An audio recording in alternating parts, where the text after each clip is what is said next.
Hey, welcome in. Well, is there anything in the modern world that doesn't look like satire? I mean, anything at all? Here's this headline. Elite Boston Girls' School discourages calling girls girls. So that's right, the girls' school doesn't want to use gendered language. Can they just leave us one little remnant, one little shred of sanity, please? One thing that makes sense?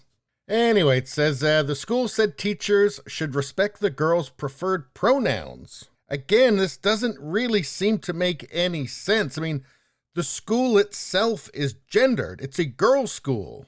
But anyway, an elite girls' school in Boston is discouraging teachers from addressing female students as girls, saying they should respect the girls' preferred pronouns. I guess they're going to have to stop calling it a girls' school. I mean, call it a they school or them school or something. But on the plus side, I suspect with the way this school is going, they're about to have a really good swim team. Anyway, so the Windsor School, a top private girls' school in the Fenway-Kenmore neighborhood of Boston, issued the guidance on gendered language in a report on diversity, equity, and inclusion at the school this past fall. So, if you want to know why every institution in the West seems to be batshit crazy, this is why. Because you think schools like this just started indoctrinating their students into crazy left-wing ideology this year? No, I'm sure they've been doing it for decades. I wonder what the graduates of the school generally think about socialism. I think we can make an educated guess on that. Quote, although Windsor remains in its mission a school for young women to pursue their aspirations and contribute to the world, yeah, we know what they're going to contribute. If they go here, we know what they're going to contribute. But anyway, the school recognizes the importance of inclusive language. Windsor has, for example, adopted changes to its use of gendered language and pronouns to be more inclusive.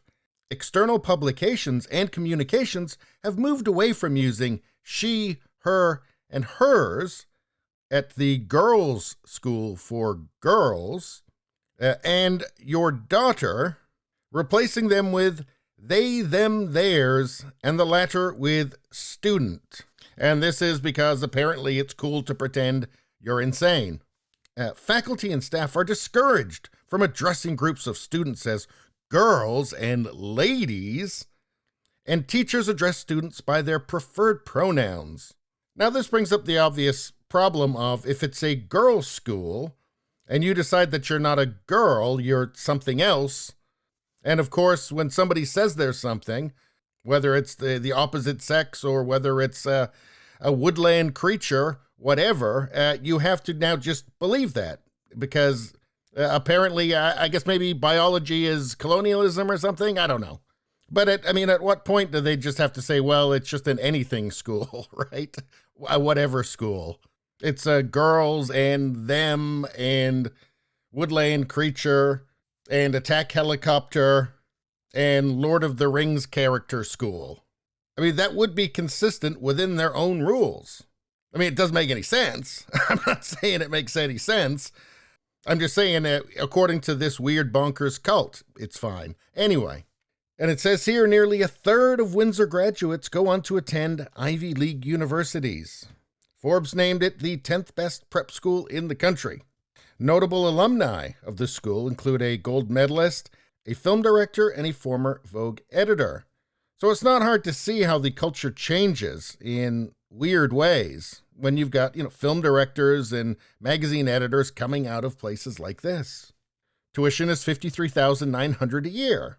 Well, obviously, there's one issue that's going to come up, and it already has come up at the Marlborough School. I'm betting you can guess what this is. That's an all-girls school in Los Angeles that was founded just 3 years after Windsor in 1889. And this Marlborough School decided it was open to admitting students who were born male but now identify as female, but the school said it will ask girls who start identifying as male to leave and find a new school. Now that's kind of interesting, isn't it? So they actually do seem to be kind of principled in some way, I guess. But in any case, here we have it, more lunacy in the modern world, where you have a girls' school who can't call the students girls. Personally, I think they should stop calling themselves a girls' school and call themselves a them school. And if they're going for the non-gendered thing, it wouldn't hurt to shave all their heads and make them all wear overalls.